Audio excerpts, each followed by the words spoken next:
Death at Rottingdean. Chapter 10. She, my grandmother Georgiana Burne-Jones, was absolutely fearless morally and physically.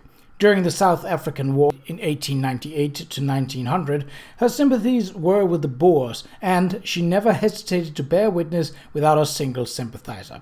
When peace was declared, she hung out of her window a large blue cloth on which she had been stitching the words, "We have killed and also taken possession." Single-minded people can be a little alarming to live with, and we children had a nervous feeling that we never knew where a grandmother might break out next. Angela Thirkell, 3 Houses, 1931. When Lady Burne-Jones had learned that both Charles and Roger were to go into the Hove for cards at Mr. Sassoon's, she sent a note asking Kate to come for supper at 7 that evening at North End House with Caroline Kipling. "If the men mean to desert us for a party," she had written, "we ladies shall entertain ourselves with a small party here at home, nothing difficult or formal, but we shall be very gay, just we 3. But Caroline had declined, pleading a cold, so there were only 2. North End House was a painted, sparkling white, divided from the road by a low, white fence and a unanimous hedge. The original dwelling had been a 3-story cottage called Prospect House, which was later joined to Aubrey Cottage next door and renamed North End House, partly because Burne-Jones's London home was in North End Road, and partly because this house stood at the north end of the village street. Aunt Georgie had welcomed Kate into the parlour, too small to be called a drawing-room, she declared, but full of drawing-room treasures nonetheless, and all beautifully artistic. Burne-Jones's paintings for William Morris's Sangraal tapestry hung on one wall, and on either side of the fireplace, hung his paintings of the 6 powerful archangels, Gabriel, Raphael, Uriel, Azrael, Chimuriel, and for Lucifer a black opening with tongues of flame. Beside the deep window seat was a large oak bookcase filled with Aunt Georgie's books. William Morris's A Dream of John Ball, which described an ideal socialist society, and his new and very beautiful Kelmscott Chaucer, inscribed with love to Ned and Georgie.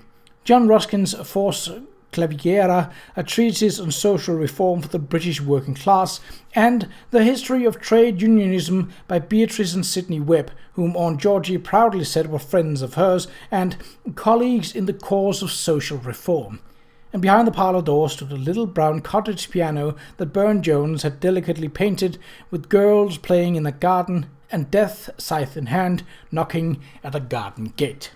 Aunt Georgie played and sang several of Schubert's songs and some English songs from Chappell's popular music of olden time, while Kate sat on a dreadfully uncomfortable pre-Raphaelite sofa and listened with delight, looking about her at the works of art which adorned the walls.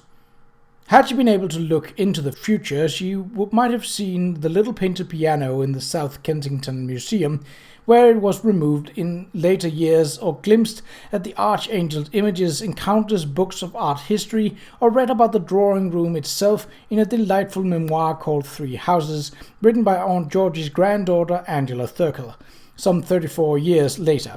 The book would have on its cover a tinted photograph of Angela and her grandfather Ned, the very same photograph which sat at this moment on top of the piano with a dozen of other Burne-Jones family likenesses.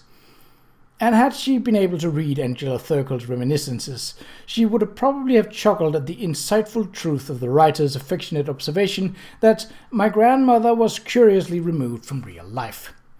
She had a great deal of natural self-possession and dignity, and the power of accepting everyone, no matter what their social position, entirely for what they were in themselves. She could talk to working people in their cottages with as much ease as she received royal princesses who came to look at pictures. There was no condescension in her visits, no familiarity, though the child who accompanied her was ready to cry with confusion as she sat with her large blue eyes fixed on some gnarled, unlettered old woman and telling her tidings of comfort from Force Clavigera. She would have a worthy carpenter or wheelwright to the house once a week to discuss socialism, in which she so thoroughly and theoretically believed. Kate's chuckle would have been all the more understanding because when they sat down to supper, Aunt Georgie began to discuss her work on the parish council in terms of socialist theory, a subject in which Kate herself had begun to have a recent interest, but which she found a bit difficult to follow when she was hungry. Aunt Georgie spoke with such passionate enthusiasm, however, that Kate could limit her responses to murmured yeses and nos, while paying the right sort of attention to the delicious little supper prepared by Miss Mounter. Hot chantilly soup, cold tongue sandwiches on buttered bread, and apple ginger compote, made with ripstone pippins from the orchard behind the garden. They were finishing their compote, and Aunt Georgie was reviving for Kate an essay that George Bernard Shaw had written for Fabian Essays in Socialism, when they heard voices outside the dining room window. "But he's not at the Elms," a boy said desperately. "If he isn't here, where is he?" A man's voice replied, "If you must know, Paddy, my boy, Mr. Kipling has gone to Mr. Arthur Sassoon's house. He won't be back till late." The man laughed heartily. "That is, if he comes back at all. They went in a motor car, and I wouldn't be a bit surprised if they didn't drive right over the cliff. Motor cars be beastly things." Aunt Georgie rose from the table and went swiftly to the window beside Kate's chair. She threw open the casement, and Kate turned to see the boy she had met on the beach, confronting a man carrying a hoe in one hand and a basket of weeds in the other. "Mr. Mounter," Aunt Georgie snapped, "what do you mean by speaking so dreadfully? Go on about your work, please. And you, Patrick, what is your need of Mr. Kipling?" The man gave a muttered apology and went off, boots crunching on the gravel, and Patrick came up to the window. The freckles stood out on his white face, and his hands were balled into fists. "I must fetch him," he said urgently. "Fetch him," Aunt Georgie said with a light laugh. "But that's ridiculous. Mr. Kipling and Lord Sheridan have gone to spend the evening with the—" "It wouldn't matter if he'd gone off to meet the Queen," the boy said recklessly. "And if his lordship's with him, all the better. They must be got back at once." Kate rose from her chair and stood beside Aunt Georgie. In his determination, the boy seemed more mature than she had remembered. "Why, Patrick?" she asked mildly. The boy hesitated for a moment, his eyes searching her face. Something he saw there seemed to make up his mind, and he spoke. "Course," he said bleakly, "the Rottingdean coastguard's up there in the mill." He jerked his head in the direction of Beacon Hill, rising behind the garden. "Captain Smith has been shot. Murdered." "Murdered?" Kate whispered. A chill passed through her as she stared at the boy's set face. A second murder of a coastguard in 2 days. "Murdered!" Aunt Georgie cried. "But it's nothing to do with my nephew. Why should he be involved? It's a matter for the constable. You are here to stay, Patrick. Do you understand?"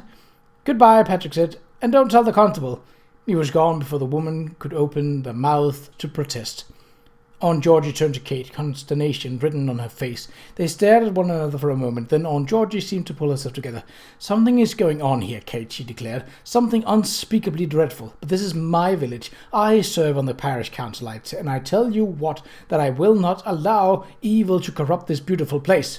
I am inclined on reflection to agree with the boy. Constable Woodhouse has taken little interest in the one death. It is not likely that he will take any more interest in another. I shall send Mr. Mounter to the post office with a wire to the Chief Constable of Brighton, Sir Robert Pinkney, with whom I am acquainted. I shall beg of him, on behalf of the council, to bring his men to investigate these murders." Her eyes took on a determined gleam.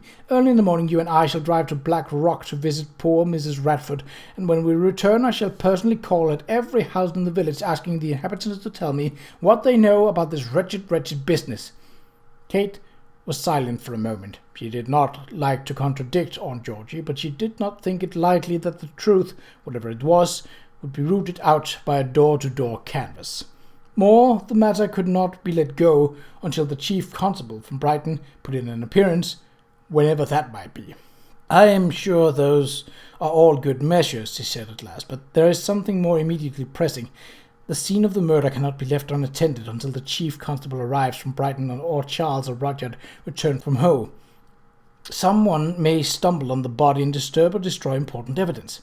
Aunt Georgie frowned. "Perhaps we could send Mr. Mounter with instructions not to allow the scene to be disturbed." "Are you sure," Kate asked quietly, "that Mr. Mounter can be trusted?" Aunt Georgie looked aghast. "You can't think—" "I don't know what to think," Kate replied honestly. "I believe, however, that it is best for me to go. Our manservant Lawrence and his wife have gone walking along the cliffs towards Saltdean this evening, and I don't expect them back for some time, but I will send a note to Seabrook House asking Lawrence to come to the windmill as soon as he returns. Meanwhile," she smiled ruefully, "I'm sorry for this end to a delightful evening, but I fear I must ask you to excuse me." "Well, I hope you don't think I should allow you to go up there all alone," Aunt Georgie said firmly. "I will find a jacket and a lantern, and we shall be off immediately. But first we must find Mr. Fisher and ask him to open the post office so we can send a telegram to Brighton. I hope at least we can trust our postmaster." And so it was that the Right Honourable Baroness of Somersworth and Lady Edward Burne-Jones spent an interminable evening keeping watch over a dead man.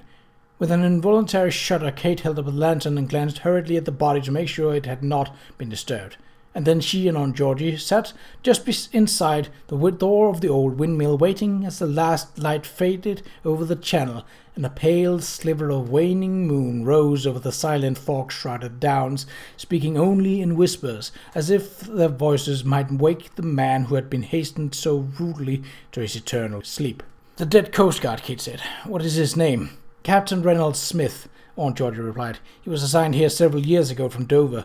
He managed a coastguard outfit on High Street and lived in the cottage behind." "Was he married? Did he have children?" "I believe not," Aunt Georgie said. "I met him occasionally on business for the parish council. I did not find him an altogether pleasant man. Insolent, I thought him, and quite assertive in his manner. When I spoke to him of Mr. Ruskin's ideas on social reform, I am sorry to say that he was almost belligerent in his refusal to hear me out." She shook herself. "But I will not speak ill of the dead. I am sure that Captain Smith was a good man, and merely uneducated as to the need for improved sanitation and health care for villages such as our own." Perplexed and sad, Kate thought about the 2 human lives that had been taken in this placid village, and wondered to herself who might be responsible. Had the same person killed both men? Why had it been done? What evil was hidden in the dark heart of this otherwise peaceful village by the sea, so serene in its seeming innocence and calm? Sometime around 10, the fog suddenly grew more dense, not like the thick, yellow pea soupers of London, but a grey, cold mist that curled and hissed over the downs like smoke. When Lawrence Quigley hurried up the hill to take the women's places, they did not even see his lantern until he emerged from the cloud directly in front of them. Cold, weary, and perturbed, they returned to the drawing-room at North End House for a cup of hot black tea and a few moments of conversation. Aunt Georgie describing to Kate her efforts, unsuccessful so far, to persuade the parish council to build a public bath and wash-house for the village, and to hire a nurse who could make daily rounds attending to the sick and elderly. And then Kate, so tired she could scarcely think, walked back to Seabrook House. Her route took her past the Black Horse, a whitewashed alehouse on High Street. Lamplight spilled in the golden bottles out of its windows and onto the cobbled street, and from within could be heard the sound of murmuring voices, sometimes breaking into loud shouts. If Kate had paused to listen, she might have saved a great deal of time and effort in the investigation of the death of the coastguards. But she was too tired to stop, and hurried past and went home to bed.